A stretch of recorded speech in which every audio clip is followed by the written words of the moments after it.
ہمارے حضرت امیر شریعت سید عطاء اللہ شاہ بخاری رحمۃ اللہ علیہ سے لوگ پوچھتے تھے کہ شاہ جی آپ کھاتے کہاں سے ہیں؟ کاروبار تو آپ کا ہے کوئی نہیں، کہاں سے آپ کو مال آتا ہے؟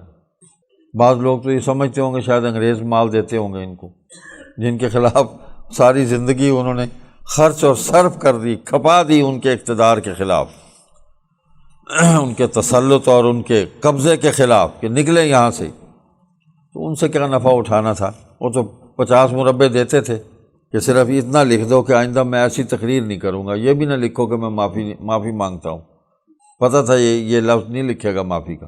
انہوں نے اس کو بھی کاغذ کو لیا جس پر اتنا ہی تھا کہ میں آئندہ ایسی تقریر نہیں کروں گا، اس کو لے کے اس کے بھی ٹکڑے کر کے زمین پر پھینکا، اس پر تھوکا اور تھوک کے اس کو اپنے پاؤں کے نیچے مسل دیے۔ میں نے یہ 50 مربع کیا کرنے؟ نواب بہاولپور دینی ذہن رکھنے والے تھے، وہاں گئے، وہ ملنے آ گئے بہاولپور میں، پاکستان بننے سے پہلے کی بات۔ تو اس دور میں اس نے 500 روپے، اس وقت تھیلیاں ہوتی تھیں، آج تو ہمارے پاس پرس آ گئے ہیں، وہ بھی سوشل میڈیا پر اس کی ایڈز آتی ہیں اور کتنی قیمتیں ہوتی ہیں، ہوم ڈیلیوری ہوتی ہے اور پرس پورا ہی نکلتا ہے، وہ پھر بیٹھے ہوتے ہیں منہ لٹکا کے ہم، تو تھیلی پیش کی، اور یہ بڑا ایک کرینہ تھا کسی کو کوئی ہدیہ پیش کرنے کا کہ پتہ نہیں اس میں کیا ہے، کتنے ہیں، کچھ پتہ نہیں، کپڑے کی ایک تھیلی، یہ قبول فرمائے۔ نواب صاحب یہ کیا ہے؟ اس نے کہا کہ شاہ صاحب بس یہ کوئی ہدیہ ہے، قبول فرما لیں۔ وہ بھائی کہ میں کیا کروں گا؟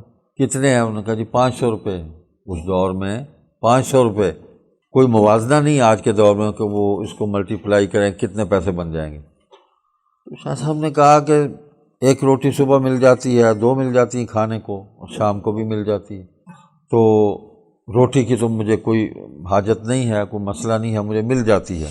کپڑے ہیں، ایک جوڑا پہنا ہوا ہے، ایک میں نے اپنے بیگ میں رکھا ہوا ہے ٹرنک میں، وہ ٹین کے چھوٹے چھوٹے بکسے ہوتے تھے وہ سارے، میں کیا کروں گا ان کو؟ میرے پاس تو ان کا کوئی مصرف مجھے سمجھ میں نہیں آ رہا، اتنے پیسے میں کیا کروں گا؟ تو اس میں سے 5 روپے اس کو کھولا، 5 روپے نکالے کہ تمہارا دل نہیں توڑتا، ہدیہ واپس نہیں کیا جاتا، ہدیہ جو ہوتا ہے اس کو قبول کرنا، یہ سنت ہے کہ ہدیہ دو، ہدیہ لو، اس سے محبت بڑھتی ہے، میں نے لے لیا تم سے، اور یہ اس میں سے 5 نکال لیے۔ اب یہ جو ہیں یہ ان لوگوں میں تقسیم کر دو جو مستحق ہیں، جو ضرورت مند ہیں، میں ضرورت مند نہیں ہوں، یہ قناعت ہے۔ ایسے آدمی کی ضرورت کبھی نہیں رک سکتی۔ تو فرماتے تھے کہ میاں کیا پوچھتے ہو؟ کبھی دھن دنا، وہ بارش ہوتی ہے دھن کی، کبھی مٹھی چنا، کبھی اتنا ہوتا ہے کہ بس مٹھی میں ہی آ جائے، اور تیسری کیفیت بتلاتے تھے کہ کبھی وہ بھی منع، مٹھی خالی ہوگی۔ تو وہ فرماتے تھے کہ میں تو تینوں کیفیتوں میں اپنے اللہ کے سامنے جھکا ہوا ہوں، اگر بہت دیا تب شکر ادا کرتا ہوں، تھوڑا دیا تب شکر ادا کرتا ہوں، وہ بھی روک لیا تب بھی شکر ادا کرتا ہوں۔ اور سید امین گیلانی نے ایک واقعہ لکھا، یہ تو حضور صلی اللہ علیہ وسلم کے ایک امتی کا حال ہے، اس صدی کے ایک امتی کا حال ہے۔ صحابہ کس مقام پہ ہوں گے، نبی صلی اللہ علیہ وسلم کس مقام پر ہیں، کوئی نہیں پہنچ سکتا ہم میں سے وہاں۔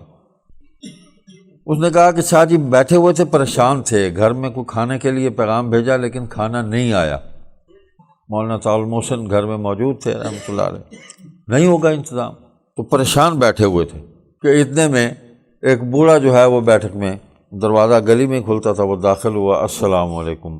اس نے آٹے کا ایک توڑا بھی اٹھایا ہوا تھا، اس نے چاولوں کا بھی ایک تھیلا جو ہے اٹھایا ہوا تھا، کچھ تھوڑا سا گڑ تھا، کچھ تھوڑی سی شکر تھی، پھر وہ ککو بھی ہوتی ہے وہ بھی تھی ایک لوٹکی میں، ٹھیک ہے، اور اس نے لا کے یوں رکھ دیا کہ لو پیر صحیح اے ہدیہ قبول فرماؤ۔ تو انہوں نے لکھا کہ شاہ جی وہیں ننگی زمین پر ماتھا رکھ دیا اور سجدہ کیا، اور اپنے بارے میں سخت الفاظ کہے، بہت سخت الفاظ کہے، اتنی جلدی پریشان ہو گیا تھا، آیا کہ نہیں رزق، پریشان ہو گیا تھا، کھا اس کو اب۔